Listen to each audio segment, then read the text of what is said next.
Imagine this. You are a bar owner and you had a employee that would always like give free drinks. She or he was allowing the customers to basically just have it shot here, pay for one, and then pay for two. And then you as the business owner, the entrepreneur, you come to find out you let the guy or girl go. And then the next week later, the former bartender comes in, and then you, knowing that the investigation or you found out that they've been skimming off your basically business, you start charging them for each drink or cocktail or beer a slight percentage, a premium, if you will, right?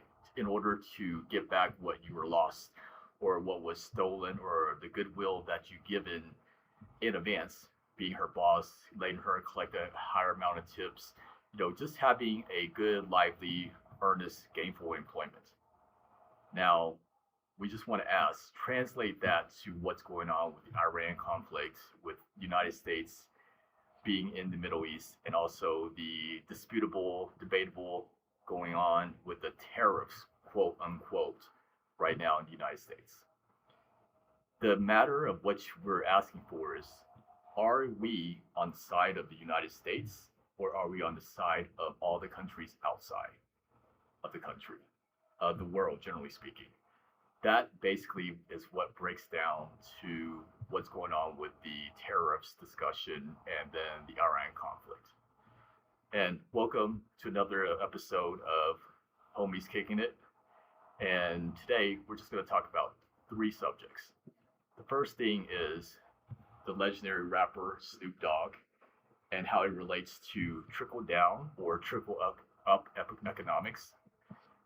Third thing is, and the second thing, as I can learn how to count, is the two subjects that we already talked about: the Iran conflict and how that basically is a big talking point, and then also the tariff discussions that is so politically hot and divisive. Or for us personally, we have a saying, why not talk about it instead of being passive aggressive and angry and at each other's throats as citizens and legal residents of this country? Jumping right into it, why do we bring up Snoop Dogg?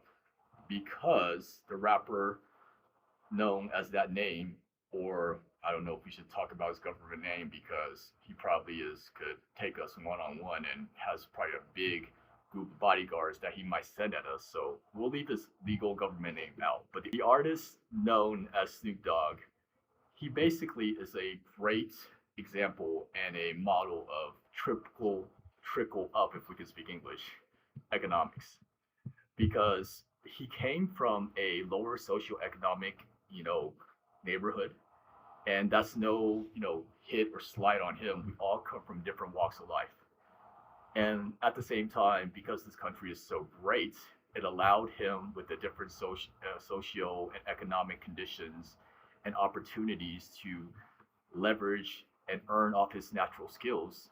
Where is the man at today? He has his own, he owns Death Row, the company that used to be his quote unquote boss.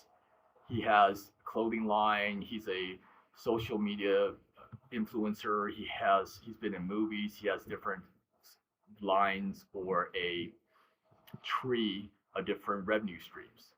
Not because he's particularly, if he was white or a black American or a yellow American or Hispanic American, it's because this country has given him the opportunity, as any business owners know, that it's trickle up.